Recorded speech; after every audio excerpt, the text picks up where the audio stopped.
else as well that's really sparked that chemistry? Well, we've been putting in the work more than ever. Just watching film together, talking about routes, talking about different adjustments to make against different coverages. I think when we're on the same page and when we're thinking just alike, that allows us to go out and have that type of success. So we've just been putting in the work and more than ever, and it's been turning into results. He's already hit 1,000 yards, and he's still got 5 more games with him. Yeah, I mean, how yeah. dangerous can he rack up these totals? Hey, I mean, he's our guy, so hopefully he can shatter whatever Saskatchewan Roughrider record there is for receiving.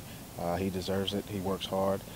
Even though he's our best receiver, he's still our hardest working receiver. So I'm just looking forward to making history with him, man, and I'm glad he's on my side. What are the challenges facing a Chris Jones defense? Just pressure. He's aggressive. He's a hard-nosed coach, and he teaches his guys to be physical and go all out.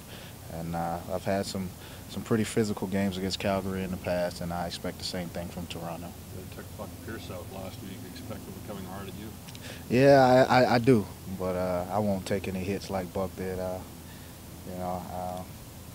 You hate to see that, but I don't like to put myself in position to leave myself wide open for hits like that. How could he avoided that? He saw him coming. I mean, the guy was coming right in his face, and he just opened right up for it. So I don't like to take hits like that. I learned when I broke my ribs a couple years ago how to avoid stuff like that. Do you maybe put yourself in more of a position when you're in the pocket to get those kind of hits, or is it more protection? One more time, sorry. When you're staying in the pocket more, does it give you more protection to avoid those kind of hits? Yeah, well, I mean, a little bit, but I mean, the way we play, I mean, we're going to be outside the pocket. There are going to be opportunities for us to make plays outside of it and throw on the run and different things like that. The thing you got to do is try to protect yourself as much as you can when you're out there, and you can, open your whole chest up like that. Do you envision somebody calling you a pocket passer? Do you think that would become part of your? I mean, I was never called anything else. I mean, I ran because I had to, and just I guess because I was able to. But I mean, even in high school, I didn't run much. In college, I didn't run that much. I mean, I take pride in being able to dissect the defense from the pocket. So it's nothing new to me. Do you think being that kind of passer quarterback will prolong your career? Or is it just doing what you got to do right now? I mean, I don't know. I mean, of course, as your legs and things start to go away from you, the older you get, you have to adapt and adjust your game a little bit. But if you look at Hank, who's an older guy, and he's still healthy, he's still moving around a little bit. So hopefully, I'm able to do that. But at the same time, I want to be able to beat teams from the pocket and not rely on my athletic ability so much. How important will it be to play inside this week? Well, it's not a big deal to me. I mean, I think, with us practicing in this every day, we're getting acclimated to the climate, and it's going to be an advantage for us. And I think going out to Toronto, playing indoors where it's going to be hot, is an advantage for them a little bit. So, being here 7 years, man, I wish we could play them all here during the winter because other teams don't want to face that. That said, though, I mean, your offense can certainly operate a lot more efficiently when you have ideal weather or ideal conditions. Yeah, right, yeah, no doubt about it. I mean, well, as long as it's not windy or rainy, then it doesn't matter how cold it is. But, I guess when you're in an environment like the Dome in Toronto, you don't have to worry about anything. So it's definitely an offensive type of climate. You say you're like to stay in the pocket. You only had 4 games where you haven't had any yardage, rushing yardage. Is that just a sign of the evolution of you? Well, no. I mean, it's just a sign of coach designing plays to get the ball out of my hands, making the situations work, and me not deciding to tuck and run if my first read isn't there. So I think it's more of a combination of play calling, play designs, and being hurt at the same time.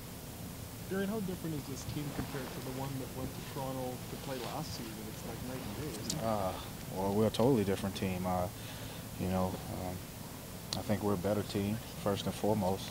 And, we're fighting for a playoff spot. I mean, those guys are fighting for the Eastern title. We're fighting for the Western title. So the significance of this game is huge. So that in itself makes it a different ball game. I mean, 21 of the 42 players who went to Toronto last time are no longer with the team. When you hear that kind of turnover, does it blow you away a little bit? Not really, because I've been around a while and I've seen change, and I've seen myself become one of the youngest guys in the locker room to be one of the oldest. So it's not really a It's not really a shock to me, because I know how football goes. I know that each and every year it's going to be a different team. Guys are going to leave for whatever reason, and unfortunately, we don't have the same guys, but at the same time, we're a better team, and that's all that matters. What would you say is the most important change that has taken place to help this team improve the way it has? I mean, I don't know. I mean, I guess personnel. Whoever's in charge of personnel. I mean, you put together minds like Jeremy and Brendan and Coach Chaim and Craig, and I mean just the whole front office. They put together a championship team, in my opinion, and that's where it starts. Do you think if you hadn't suffered that injury, you'd be looking at the still would be calling it off the game? I don't know. I mean, I don't know. You guys have that label, so I'll let you guys call me what you want. I just want to be called a winner at the end of the day. I don't care what my label is. That's what Corey said. He just wants you to win. That's it. That's what it's all about. How do you explain maybe the offensive line playing their best 2 games of the week, year protection-wise, without maybe their best lineman? Well, I think the offensive line has been playing pretty consistently the whole year. I think that when you call screens and you call different things to get the ball out of my hands quicker, and it makes the defense run early, it tires them out throughout the game, and their pass rush isn't as good as it usually is. So, I don't want to say that the O-line is playing their best game. I think they've been pretty consistent all year. I just think that our scheme has changed a little bit. The way we do things has changed, and it's allowed them to benefit from it, and it's putting a lot more stress on the defense.